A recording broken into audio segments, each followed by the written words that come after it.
আমি টুটু সাধু, আমার চ্যানেলের নাম ক্যামেলিয়া।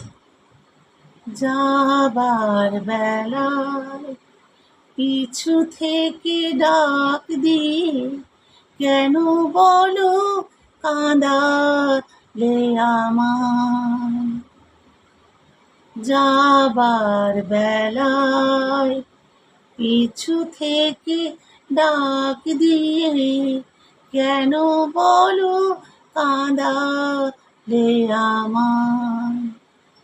আমারই মন বুঝি মন নয়, আমারই মন বুঝি মন নয়। যাবার বেলা পিছু থেকে ডাক দিয়ে কেন বলো কাঁদালে আমায়।